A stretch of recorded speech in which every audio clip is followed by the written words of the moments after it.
And then I jumped for joy, and I was like, "Oh, I'm so happy." And then the game threw another one at me, and I was like, "Are you serious? Are you having a laugh? That is not on."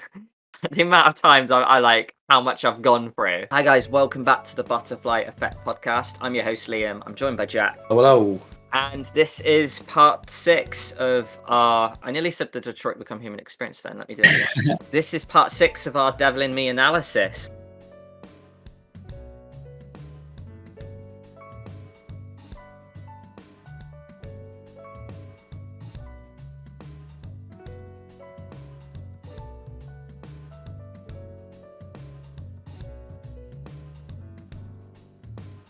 So we start back, mate, and we go to the Incinerator room. The killer goes in to inspect his work. After his tiring work of going through every room of the of the castle. And then we were right, mate. We managed to save a character rising from the ashes. We have Mr. Charlie Lonnet. I mean, just give me a reaction, mate. I did expect it, to be honest. Like I say, I was thinking back to that premonition.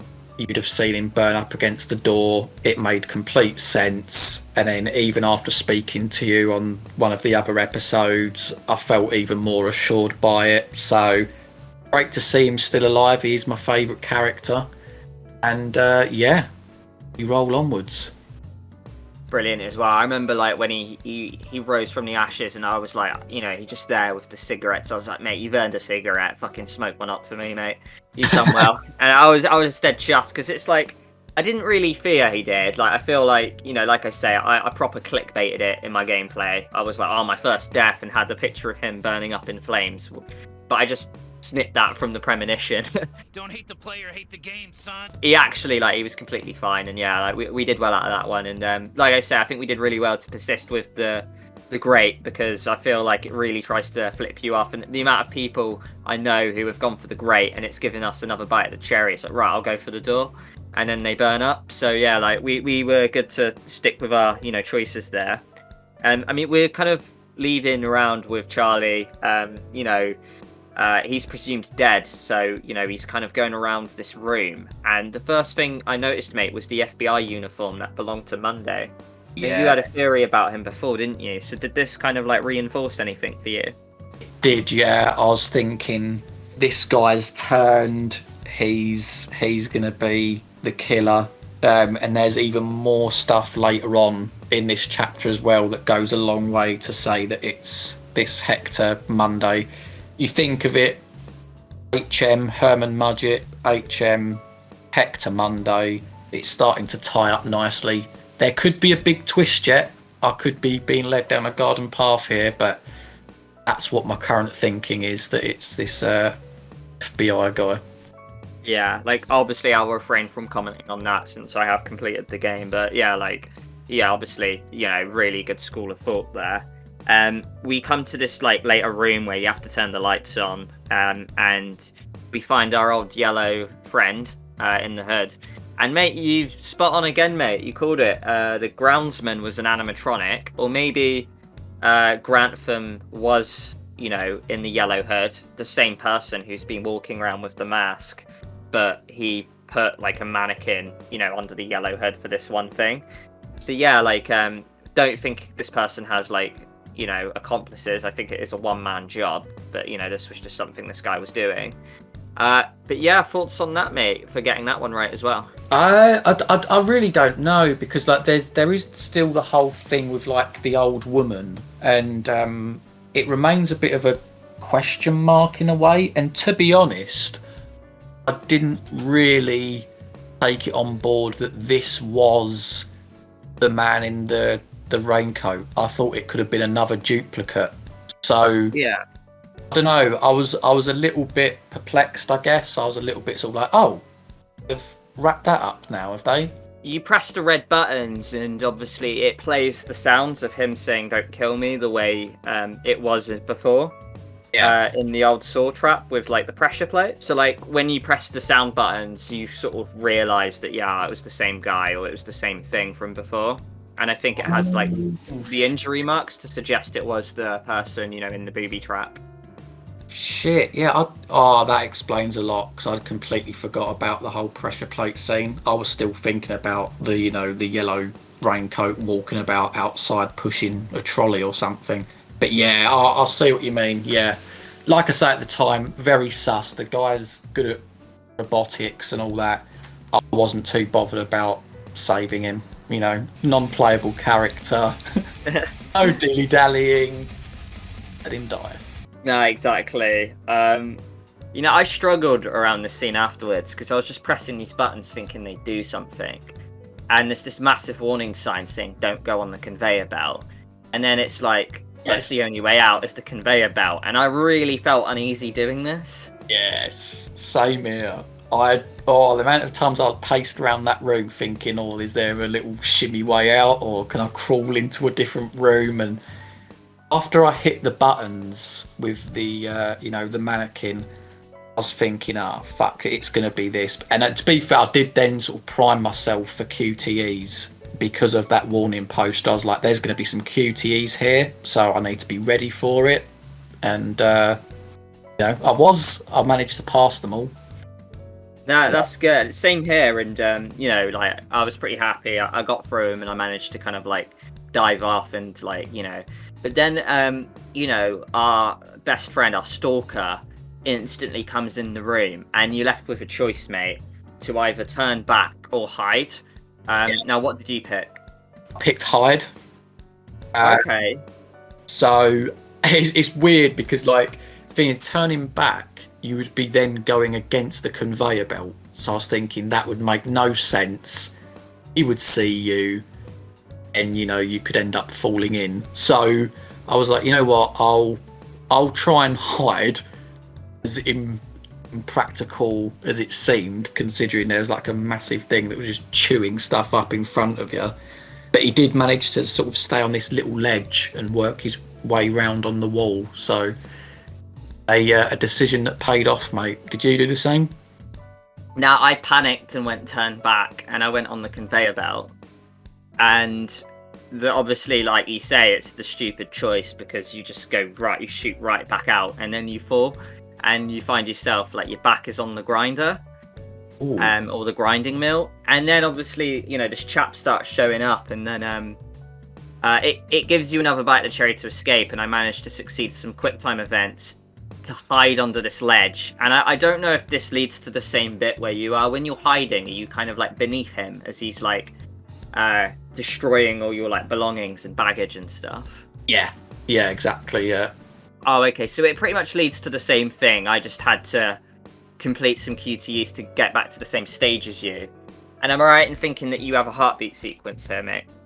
That's right. Yeah, I think is there 2 or 3 of them? I remember. Yeah, there's 2 of them, and obviously, you know me, I really don't like these sequences.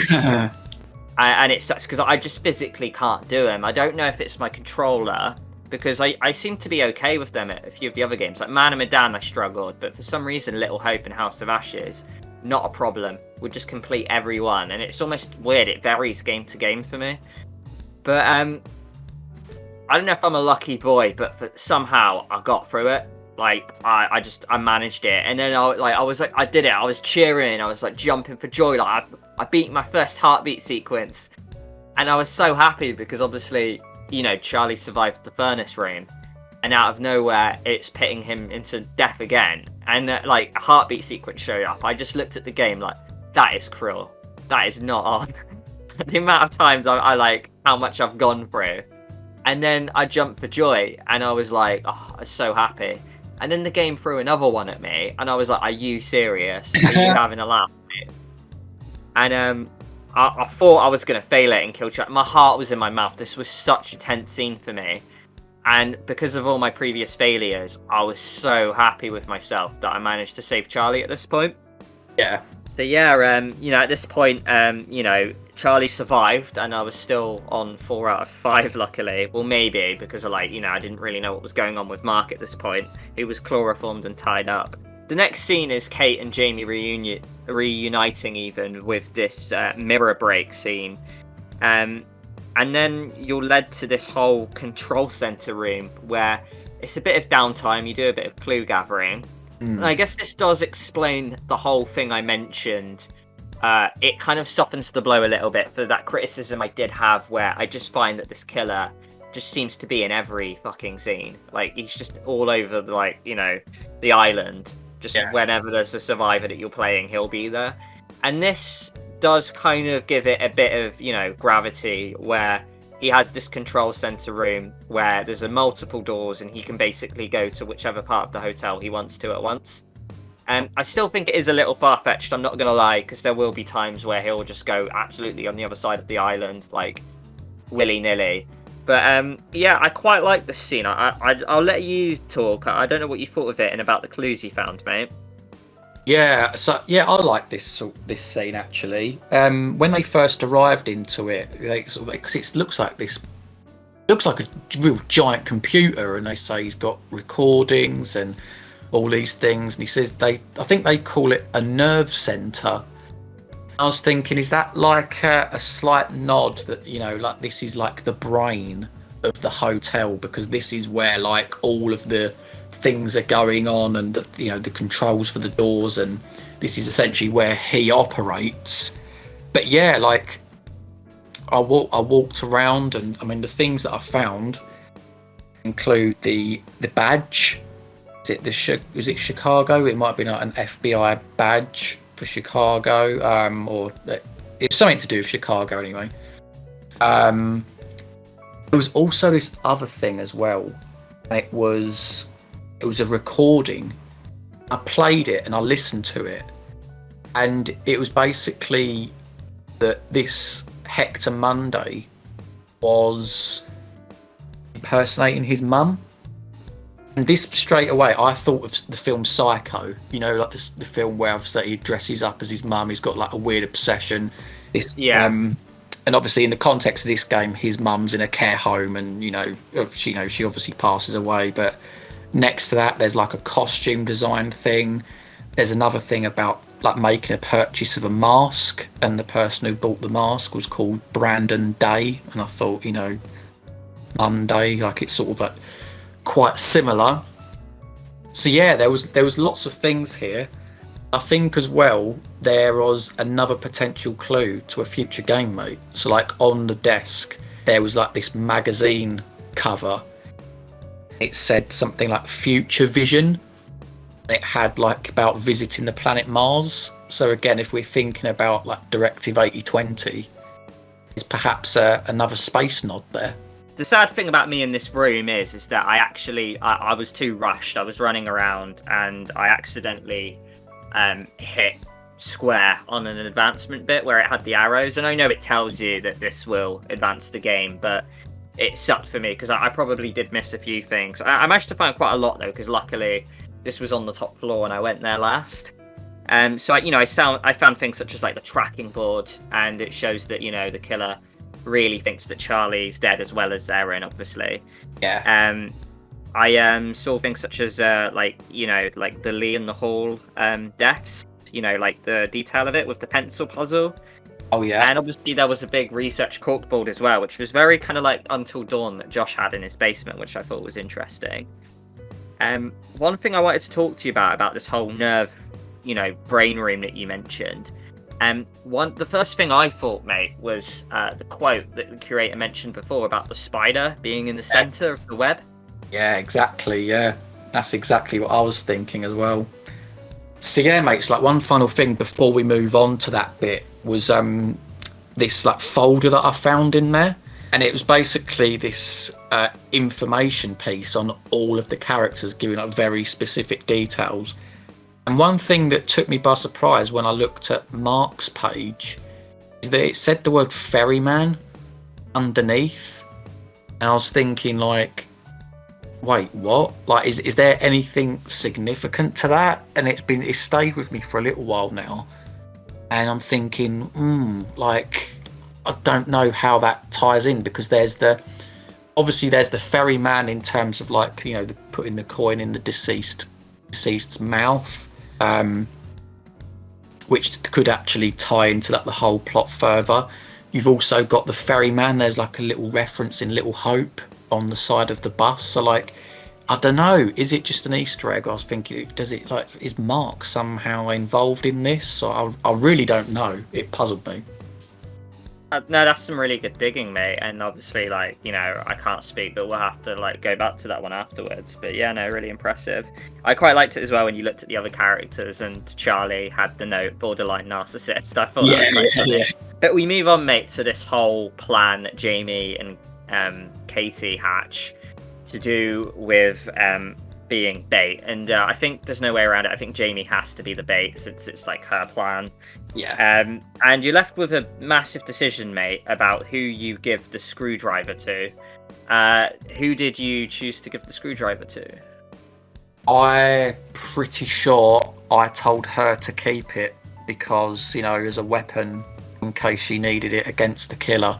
So same here. She was the bait. I just thought it was logical. If you're going to go up against the killer, you deserve the weapon. Yeah. If Kate was going to be back at the control room, it just made so much more sense if Jamie had it. But no, that's good. So let us know about, before we get into the glass room, let us know about how your plan went, the whole chase sequence, mate. In terms of the actual chase scene, yeah, I remember, like, the only bit I remember, I was going through this door and he was just there. And the first choice came up, it was like, you need to bluff or run. And I chose to bluff, just to sort of like get things moving. And, you know, as they all do in these DPA games, they just, you know, they can't stay on 2 feet. They're constantly falling over. And there was some QTEs in there, which I passed. And then this choice came up and it was like, you know, commanding like to shut the door now or to like leave it. I told them to shut the door, and then there was a QTE to get through the wall. So then it did actually shut him off, and I thought, oh, sick. And then it was like dark in the background, and then he just randomly appeared behind me, and it sort of carried on for a bit. And I was like, wait, what the fuck? Like, I just shut a wall against him. Like, how did he get through? And then, yeah, it sort of culminates in this. I think they then like reunite, don't they? You then reunite back in the control room, and he hits a button which opens a door. And I'm thinking, well, don't go through there because he clearly wants you to go through there. Like, it's going to lead to a trap, but you know how it is. They all ended up running through there. But before I go any further, mate, I suppose I should ask you, like, how did it go down for you? Yeah, it's interesting. I did a lot of opposite choices from you there. I picked run over bluff because I remember saying to myself, I'm not going to bluff a guy in his own house. Right. So I just thought run. And I guess I didn't have any of the quick time events. So I just want to quickly ask you before I carry on with mine, what actually happens when you try to bluff him? Like, what defined Jamie's idea of a bluff? She just runs round the corner once she goes through a doorway, and then she just starts smacking the wall and going, help me, presumably to sort of quicken him up to think, oh, you know, I can kill her, like she's got nowhere to go. But she ends up just running down the corridor anyway, so I'm guessing it's nothing too significant, to be honest, mate. Okay, it just means you had to do a few more quick time events, a bit like I did with the conveyor belt when I turned back on. But okay, yeah, and then when it went for command versus wait, I thought it just seemed like the more patient approach. I knew the killer was coming up to me, and I felt like the game wanted me to command and get Kate to pull the wall. But I thought, no, I'm going to wait, lure him in a bit further, and try and just, you know, do it. It was the riskier choice. It does somewhat pay off, though, because you do get cut off. But I feel like it is very similar to what you had, so I am led to believe now that that is a nothing choice. Because, yeah, like, you think this is too easy. We hatched this plan like 5 minutes ago. It's like they're all dancing, all happy, and I'm just thinking like, yeah, he's gonna come out of that shadow, and yeah, he did.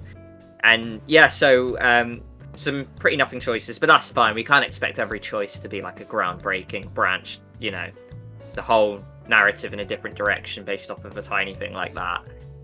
But we get to this glass wall scene, which will, I guess, conclude the episode on. It's going to be quite a short one, but that's fine. Just let us know, mate, what your thoughts were about this whole wall scene, and let me know what happened. So, of course, obviously, the context, you've got this reverse button in the middle of the room, don't you? It's Jamie and Kate. The wall's closing in, and where did my brain go to? It went straight to the premonition. It was a black frame premonition, and it was seeing Jamie getting crushed. So, in terms of what my decisions were, I suppose they completely went against one another. Because when the choice first come up in terms of the dialogue, I said to Kate, I'm not going to play by his rules, and that then improved the relationship. But then it then gave a QTE to hit the button, and I was thinking, well, if I don't hit this button, I've seen the premonition, she's going to die. And I was thinking, I don't know, it may be Kate can somehow get out again. I really didn't know what my logic was. Well, I mean, the wall then just closes in on Kate, and she dies. Oh wow! So like the wall splattered Kate then? Yeah, and that is my first death in this game. I mean, I'm acting surprised. Same here, mate. The exact same thing happened to me. I thought you literally did the opposite, and I was like, oh fuck! Like, how did it go? Yeah. So, I mean, I'll tell you a little bit about what happened. I mean, to be honest, mate, it's just, snap for decision. I also was like, I'm not going to play by his rules. And when the quick time event came up, I was so focused on that premonition. I even pressed paused and I looked and it was the same room and I knew that Jamie died here.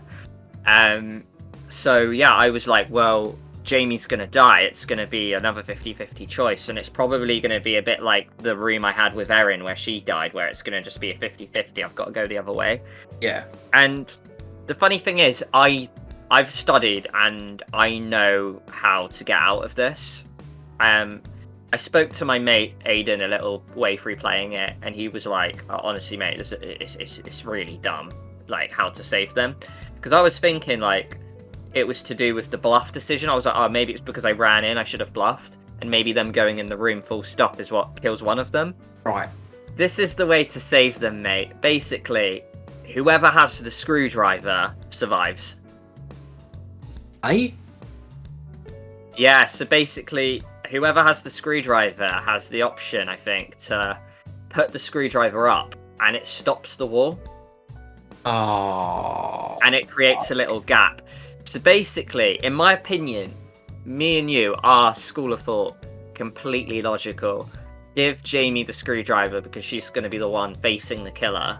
Yeah. And push the button because the premonition shows you the death. And the premonition, the funny thing is, I called the episode of my gameplay, The Premonitions Betrayed Me.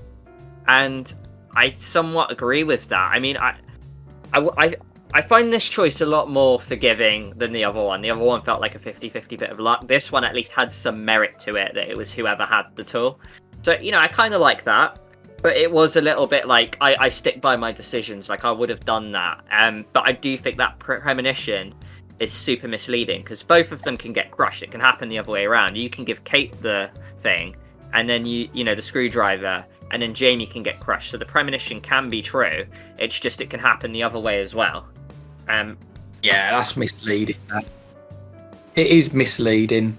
I mean, it's funny because I don't know, like I suppose in a way it makes sense because we've shit on Kate once, haven't we, by saving Erin. So just to equal it out, then you sort of needed to have saved her in this instance if she didn't have the screwdriver. But yeah, it's definitely misleading. I never would have thought, oh yeah, it would then give you an option to get the screwdriver out to put it in the wall. So the way I feel about it, it has got some logic to it, but there we go.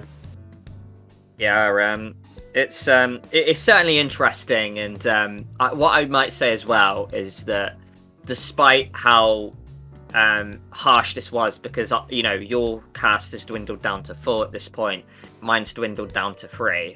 Yeah. As hard done as I felt by this death, and like I said, I want to reiterate, I felt this was a bit more justifiable than the other one where Erin died versus Kate. I felt like, Yeah, definitely. The screwdriver at least had some kind of merit. I could have fought back. I think I was so focused on the screwdriver was to do with fighting Dumet or whatever, that I thought maybe the screwdriver was to do with something with like the Bluff choice that I never picked. Yeah. So I just completely dropped it out my mind. I was like, well, yeah, like that's done. I didn't even consider it. But you know, there is some merit to that, you know, and if you did think this, to the guys in the comments, you know, hats off to you, because I you know, it was a smart move on your behalf to use the screwdriver there. I just didn't think to do that, and then I lost the character. One thing I did want to touch on though was how gruesome the death was. Yeah. It might just be, I mean, I haven't seen too many of the deaths, but it might be the best one in terms of like how just gnarly it is. It's just like we mentioned in the Quarry Mate when Constance gets her head blown off. Yeah. That if you really get the clip in slow-mo, especially I do this a lot because I have to edit the clips, you see that there's two different frames and her head's not even in the same location, and you see the fade and it's just like they've just switched out two different Constance models. Yeah. And it's pretty poorly done if you do slow-mo it. This one, I've slow-moed it, and you actually, it's not like a fade. You straight up see her head pop. They've got a whole animation for like the head like just blowing up, and it's disgusting, but it's very well done. I don't know if you were pretty off put by that kill, mate.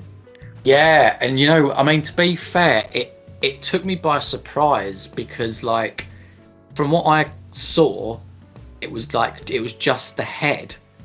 I was almost expecting like somehow like an excruciating, just like, you know, folding in of like the skull and just like the bones and everything.